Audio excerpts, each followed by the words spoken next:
Welcome to dimmer 365। আজকে আমরা West Bengal জিওগ্রাফির উপরে খুব গুরুত্বপূর্ণ কিছু এমসিকিউ করব, যে এমসিকিউগুলো তোমাদের গ্রুপ সি এবং গ্রুপ ডি এর জন্য খুবই গুরুত্বপূর্ণ। এবং দেখো, তোমরা যদি চাও এই পিডিএফটা ডাউনলোড করবে, তাহলে তোমরা আমার হোয়াটসঅ্যাপ গ্রুপ অথবা আমার টেলিগ্রাম চ্যানেল তোমরা জয়েন করে নিতে পারো। তাহলে আজকে আমরা 1 নম্বর প্রশ্ন দেখি কি বলেছে। দেখো, বীরভূমের সদর দপ্তর কোথায়? রামপুরহাট, সিউড়ি, বোলপুর না ট্যাংরা? তাহলে বীরভূম জেলার সদর দপ্তর সঠিক উত্তর হবে option B number, Suri. Option B কিন্তু সিউড়ি। চলো পরেরটা দেখি আমরা, নাম্বার 2। ঝাড়গ্রাম কত সালে গঠিত হয়? 1 এপ্রিল 2017, 3 এপ্রিল 2017, 4 এপ্রিল 2017, 7 এপ্রিল 2017। তাহলে ঝাড়গ্রাম মনে রাখবে তৈরি হয় 4 এপ্রিল 2017 সালে, মনে থাকবে। এবং এর সাথে আরো কিছু তোমরা তথ্য মুখস্থ রাখবে। মনে রাখবে 2014 সালের 25 জুন আলিপুরদুয়ার গঠিত হয়।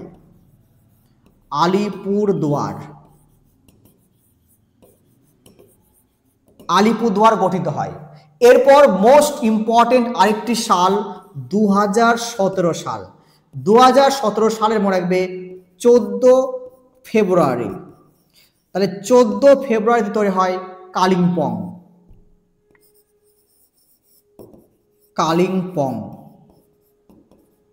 মনে থাকবে। এরপর 2017 সালেরই তোমার 4 এপ্রিল তৈরি হয় ঝাড়গ্রাম।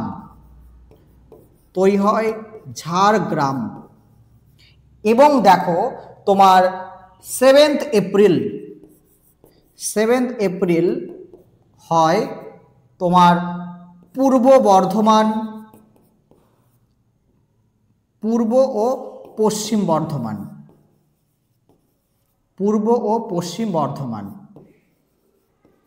বর্ধমান। তাহলে এই কয়েকটি তথ্য তোমরা অবশ্যই মনে রাখবে, কারণ খুবই কিন্তু গুরুত্বপূর্ণ। ঠিক আছে, চলো আমরা পরেরটি দেখি। নিচের কোন পর্বতগুলি সিঙ্গলীলা পর্বতের অন্তর্গত? তাহলে সিঙ্গলীলা পর্বতের অন্তর্গত নিচের কোনটি? সান্দাকফু, ফালুট, টাংলু, সবগুলি। মনে রাখবে অপশন হবে সবগুলি, অপশন ডি সঠিক হবে সবগুলি, অপশন ডি সঠিক। এখানে মনে রাখবে যে এই যে সান্দাকফু, এই সান্দাকফুর হাইট 3636 মিটার, মনে থাকবে। সান্দাকফুর হাইট হয় 3636 মিটার। এবং মনে রাখবে যে এই সান্দাকফু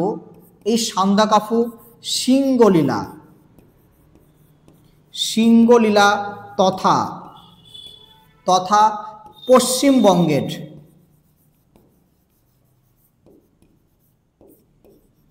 পশ্চিমবঙ্গের সর্বোচ্চ শৃঙ্গ, মনে থাকবে, খুবই কিন্তু গুরুত্বপূর্ণ।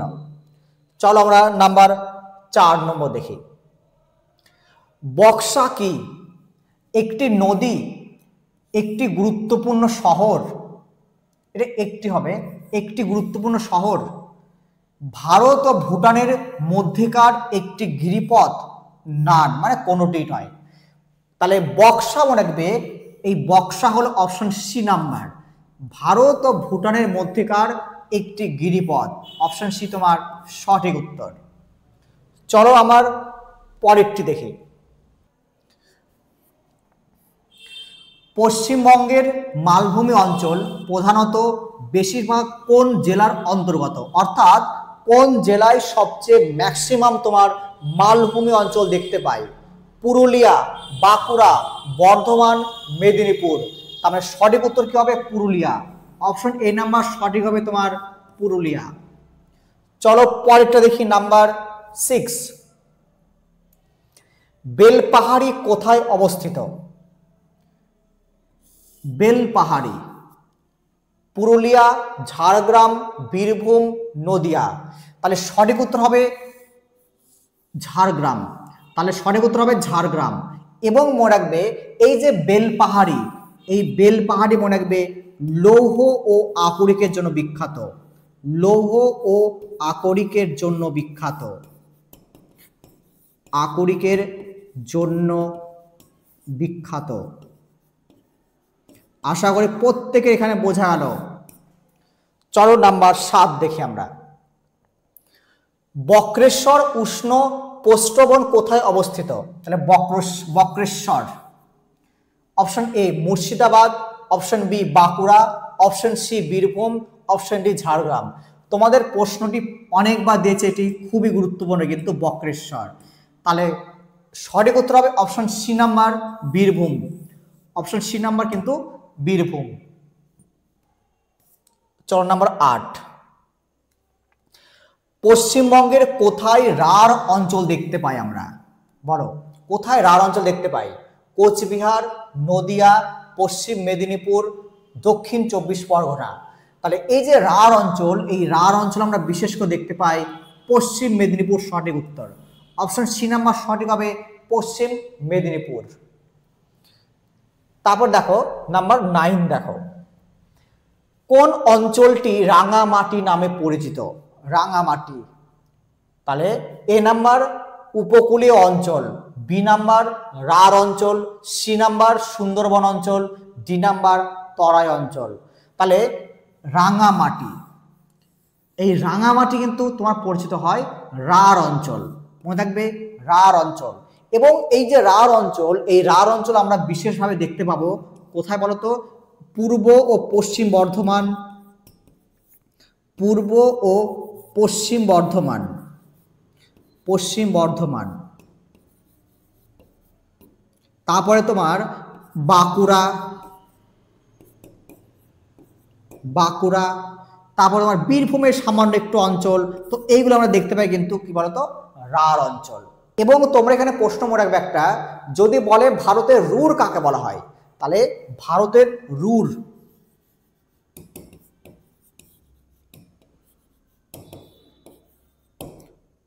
দুর্গাপুরকে বলা হয় দুর্গাপুর। ঠিক আছে, চলো আমরা পরের প্রশ্ন থেকে নাম্বার 10। নিচের কোন অঞ্চলটিতে লাল মাটি লক্ষ্য করা যায়? অপশন এ নাম্বার উত্তরের সমভূমি অঞ্চল, অপশন বি নাম্বার উপকূলীয় অঞ্চল, অপশন সি নাম্বার রাঢ় অঞ্চল, অপশন ডি নাম্বার ডুয়ার্স অঞ্চল। তাহলে লাল মাটি আমরা দেখতে পাই কোন জায়গাতে? অপশন সি নাম্বার রাঢ় অঞ্চলে। অপশন সি নাম্বার রাঢ় অঞ্চলে। চলো নাম্বার 11 দেখি আমরা। সুন্দরবন কত সালে ওয়ার্ল্ড হেরিটেজ সাইটে অন্তর্ভুক্ত হয়? 1999, 1987, 1979, 1969। তাহলে কি হবে সঠিক উত্তর বলো? তাহলে সঠিক উত্তর হবে অপশন বি নাম্বার 1987 সালে। তাহলে 1987 সালে তোমার সুন্দরবন ওয়ার্ল্ড হেরিটেজ সাইটে পরিণত হয়। এবং মনে রাখবে সুন্দরবন রামসার সাইটে পরিণত হয়। রামসার সাইট, রামসার সাইটে পরিণত হয় 2019 সালে। কত? 2019 সালে। এবং যদি কখনো তোমাকে বলে যে Sundarban tiger reserve, Sundarban tiger reserve, তার মনে রাখবে 1973 সাল। কত বলো তো? 1973 সাল। নেক্সট দেখি আমরা নাম্বার 12। পশ্চিমবঙ্গের দ্বীপীয় অঞ্চলে কোন দ্বীপটি নতুন তৈরি হয়? বাগদি, বরেন্দ্রভূমি, কোনোটাই নয়, ডি দেখো পূর্বাশা। তাহলে পশ্চিমবঙ্গের দ্বীপীয় অঞ্চলে কোনটি নতুন দ্বীপ? অপশন ডি হবে পূর্বাশা। অপশন ডি হবে পূর্বাশা। আরেকটি নাম মনে রাখবে নিউ মুর। এই নিউ মুর নিয়ে কিন্তু ভারত এবং বাংলাদেশের সঙ্গে একটু কন্ট্রোভার্সি আছে। তাহলে আরেকটা মনে রাখবে নিউ মুর। অবশ্যই পূর্বাশা মনে রাখতে হবে, যে পূর্বাশা না থাকে তাহলে আমরা নিউ মুর কিন্তু টিক মারব। চলো নাম্বার 13। নিচের কোন নদীটি দার্জিলিং এর ঘুম রেঞ্জ থেকে তৈরি হয়? তিস্তা, তোরসা, জলঢাকা, মহানন্দা। তাহলে দার্জিলিং এর ঘুম রেঞ্জ থেকে তৈরি হয় মনে রাখবে মহানন্দা। অপশন ডি তোমার সঠিক উত্তর, মহানন্দা। এবং দেখো যদি কখনো বলে যে তিস্তা নদীর উৎপত্তি কোথায়, তাহলে মনে রাখবে তিস্তা নদীর উৎপত্তি তোমার জেমু হিমবাহ, সিকিমের জেমু হিমবাহ, অথবা কখনো কখনো আরেকটু তোমাকে দেবে কি বলতো, ছা লামো, আরেকটু দেবে তোমাকে ছা লামো। এবং মনে রাখবে এই তিস্তা নদী তোমার পশ্চিমবঙ্গের তৃতীয় দীর্ঘতম নদী। তাহলে তিস্তা নদী পশ্চিমবঙ্গের তৃতীয়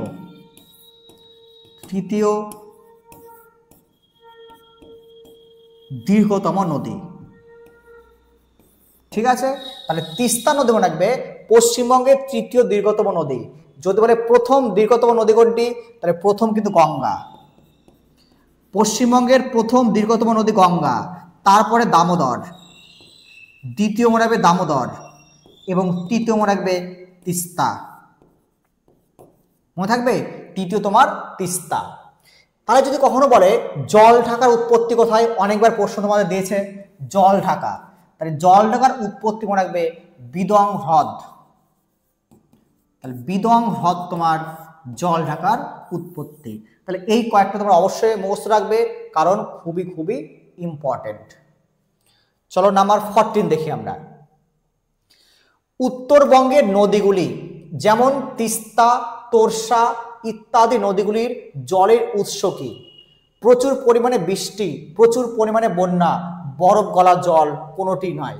দেখো এই যে তিস্তা, তোরসা এই নদীগুলি বিশেষ করে একদম তোমার হিমালয়ের পর্বত থেকে উৎপন্ন হয়েছে। তো এই নদীগুলি অবশ্যই কি হবে বলতো, বরফ গলা জলে পুষ্ট হবে। তাহলে অপশন সি নাম্বার সঠিক উত্তর, বরফ গলা জলে পুষ্ট। নাম্বার 15 দেখি আমরা। জলপাইগুড়ি কোন নদীর তীরে অবস্থিত?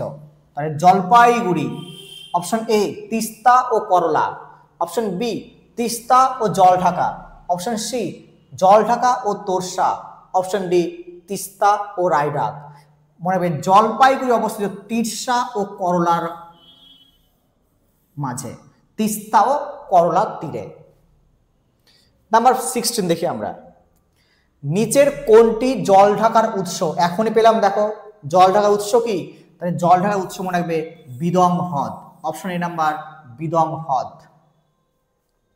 তারপরে দেখো নাম্বার 17 দেখো। উত্তরবঙ্গের কোন নদীটি বাংলাদেশের যমুনা নদীতে পতিত হয়?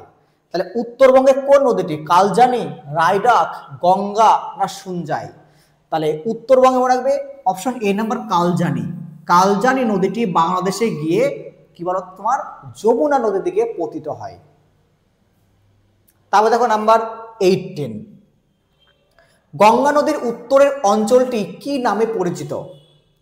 তাহলে গঙ্গা নদী মানে কি, এই যে তোমার যে ফারাক্কা ক্রস করে ফারাক্কার উত্তর দিকে, এই উত্তর দিকের অংশটি কি নামে পরিচিত? তাহলে কি তরাই, ভাবর, বরেন্দ্র না রাঢ় অঞ্চল? তাহলে আমরা সঠিক উত্তর বলবো অপশন সি বরেন্দ্রভূমি, অপশন সি নাম্বার বরেন্দ্রভূমি। এই প্রশ্নটি তোমাদের আই থিঙ্ক কোনো একটা প্রশ্ন পড়েছে একটা মানে পরীক্ষাতে, ডাব্লিউ বিশেষ কি কোনো একটা পরীক্ষা দিয়েছে আমার খেয়াল নেই। তো মনে হবে গঙ্গার উত্তর অঞ্চলটি বরেন্দ্রভূমি নামে পরিচিত। নাম্বার 19 দেখো। নিচের কোন জেলাকে গঙ্গা নদী দুই ভাগে বিভক্ত করে? মুর্শিদাবাদ, উত্তর দিনাজপুর, বীরভূম না হুগলি? তাহলে সঠিক উত্তর কি হবে? মুর্শিদাবাদের মধ্য দিয়ে কিন্তু এই গঙ্গা নদী ভাগীরথী নামে দুটি ভাগে বিভক্ত করে, অর্থাৎ মুর্শিদাবাদকে দুই ভাগে ভাগ করে কিন্তু কি বলতো অতিক্রম করে বা প্রবাহিত হয়। তাহলে অপশন এ নাম্বার সঠিক হবে। তারপর দেখো না তোমার 20 নম্বর। তিস্তা নদীর পশ্চিমী অঞ্চলটি কি নামে পরিচিত? তাহলে তিস্তা নদীর পশ্চিমী অঞ্চল তরাই, ডুয়ার্স, তাল না দিয়ারা? তাহলে সঠিক উত্তর হবে তরাই কিন্তু। তাহলে তিস্তা নদীর পশ্চিমী অঞ্চলকে তরাই বলা হয়, আর পূর্বের অঞ্চলকে বলা হয় ডুয়ার্স। পূর্বের অঞ্চলকে বলা হয় ডুয়ার্স। মনে থাকবে। তাহলে এই হলো তোমাদের গুরুত্বপূর্ণ 20টি প্রশ্ন। যদি তোমাদের ভিডিওটি ভালো লাগে অবশ্যই লাইক করো, শেয়ার করো এবং সাবস্ক্রাইব করো।